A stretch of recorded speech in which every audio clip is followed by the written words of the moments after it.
point I'm making is about the idea of freedom of expression, and I believe that that there's this agenda in mainstream media, and I think it's fairly easy to back this up, to keep people stupid, docile, and apathetic, and therefore the elite who own these corporations and the families that own the corporations, even fewer people, their agenda is to keep us stupid and apathetic. In other words, here's what they're saying. You are a contemptible herd. You will not be able to comprehend these are jokes or ideas simply. That's all they are. And you, the contemptible herd, must be kept from one man stating his ideas. Because if one man does it, well, that might inspire other people to go, you know what? I have some interesting ideas too, which I've never had confirmed. But I'm not afraid to state them anymore. They want you to be a docile, apathetic herd of consumers, of corporate products. But I'm kind of at peace with myself as well. I don't really care anymore. There are venues and there are avenues, but they are not going to be mainstream. But that's why I love public access. That's why England has opened up for me, and HBO was nice enough not to edit anything except due to time constraints. And I think there's a change coming up, man. You can't put out puerile crap 24 hours because eventually there's going to be chaos in the streets, which there already is. Yeah. Because people are frustrated not having their voice of reason confirmed. And everyone has that voice of reason that goes, this is bull, man. What I'm watching is bull. And yet, the media does not confirm it. So after a while, people begin to think they're insane. And that's the bummer about it. But that's why I love non-mainstream stuff, because you actually hear honest emotions. And that's what you won't hear on mainstream TV ever, is honest emotions. There is a huge audience of disenfranchised people who look at mainstream entertainment and pull their hair out, other than an exception of a few shows. The 90% of it is puerile scat propaganda from the corporations to make us stupid. And when I go to the colleges, the few that I played here, the reaction is really exciting. I will tell you this, that in England, I play concert halls solely, and in America, I'm at the laugh stop. Does that explain anything to you? In England, something happened between me and the audience, and I'll tell you what happened was they aired things like that HBO special the gentleman just talked about, and other specials that I've done, unedited on their they have only 4 channels. So they aired it unedited at primetime TV. So consequently, the audience that saw it, a huge audience in the UK, they had a good portion of people see it and like exactly what I really do. It wasn't edited, it wasn't like going on TV here. So there was huge crowds, and it's been beautiful over in England. I don't consider it really comedy. I don't even consider there a difference between comedy and drama, to be honest with you. I think as long as it's entertaining and interesting and hopefully funny, that it has merit as entertainment. And I appreciate the question. I would love to get out of comedy clubs and play theaters. I think social criticism is much needed in America. And unfortunately, it's like Noam Chomsky said, the emperor wears no clothes, but he doesn't like to be told it. Where I come out with material particularly is, it's very simple. Anything that defies my sense of reason.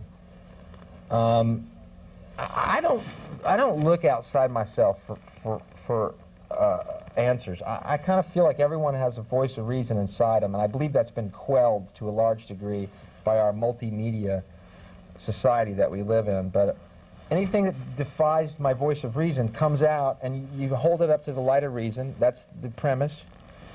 And then you start nailing it, and those are the jokes, until what's left is a laughter, I think, of recognition of a truth. If that's not arcane and metaphysical enough for you, put on the special glasses. I'm sorry, I just did mushrooms in Fredericksburg about 3 months ago. And I had my third eye squeegeed. A lot of comics have come out of Texas, and they're really good, and they really have idiosyncratic voices with something to say. And I think there's no difference between good music and good comedy. It's entertainment, you know? Yeah, definitely entertainment. And entertainment is suspension of time and space so that you realize your true nature, which is spaceless and timeless. Oh, I appreciate that. There's a handful of others who you haven't heard of because they're even more on the edge and you're never going to hear them. Why not? I mean, because there's no venue. Comedy clubs won't book them, and America does not take comedy seriously, social criticism seriously. If you look at even the careers of Mort Saul and Lenny Bruce, you'll notice that one was basically run out of the business, and the other one was killed himself due to lack of work. This is how America supports social criticism. Let me tell you what happened. When I was a kid, starting out, I would watch TV and I'd go, boy, if they like that guy, I was looking at comics, if they like that guy, they're going to love me.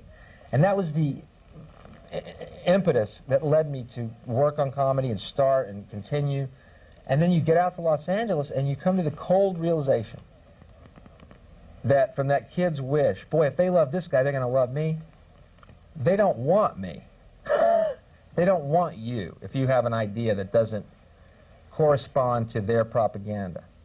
And it's everyone in LA is disillusioned by that, but I know, and I no longer am, because I got it in focus and I know what to do with it now. So England has exploded for me in a way that America hasn't, and I have no sour grapes. I've only been touring America for 12 years, playing the comedy pouch in Possum Ridge, Arkansas every year, which I would recommend to any young comedian or any old one. And you will get old by the time you go there if you're young, by week's end. It's really weird to have a whole audience collectively go, huh? Oh, man.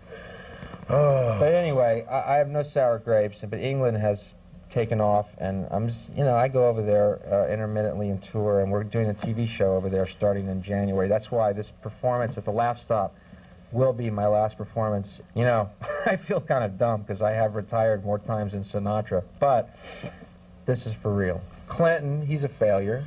He's an idiot. No, it is optimistic because what you see is the enemy is the same, and you got to know the enemy.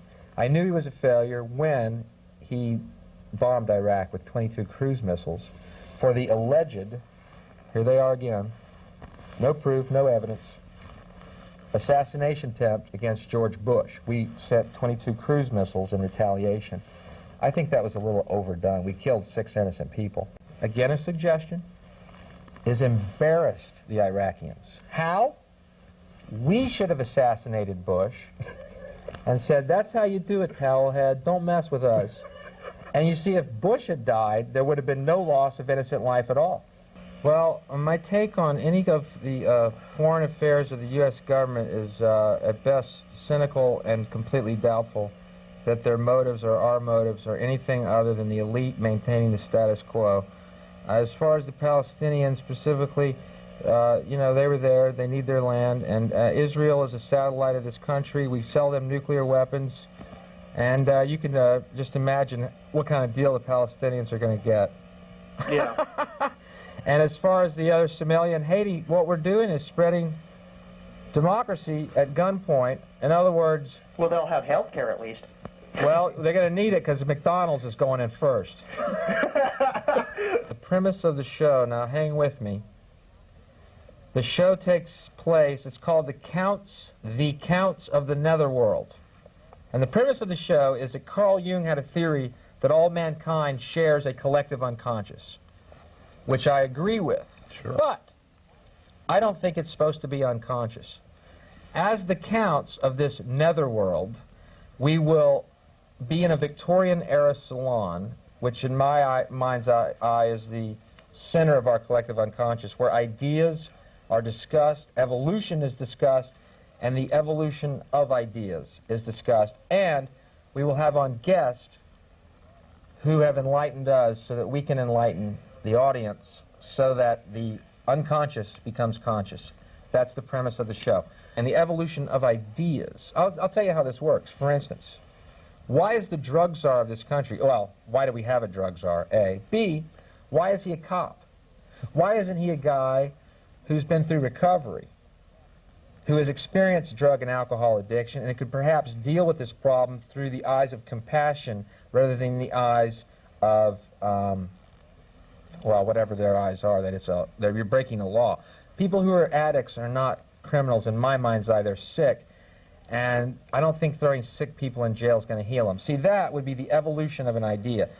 We're going. It didn't stop, man. It didn't stop with us growing opposable thumbs. Okay, now we're at the point where imagination and reality are right there together. What we imagine, we can create.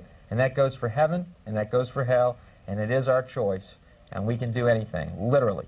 But that is the theme of our show, and I hope, hopefully HBO will air it, because I think it'd be another great feather in their cap, along with Larry Sanders' show, which I think is absolutely hilarious. That's what they want you to think is true. The reality is, we are the fucking government, we are the fucking people, and can I say fuck?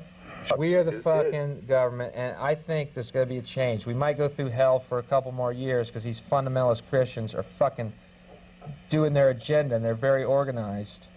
But the reality is the majority of people are fucking reasonable and fucking intelligent, and we don't have a fucking voice, and fuck them. I'll be the voice, at least for my little part.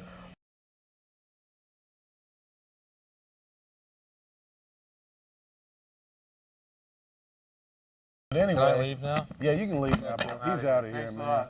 And don't forget, cancel tomorrow at Last Stop, right? I got a check, right? Yeah.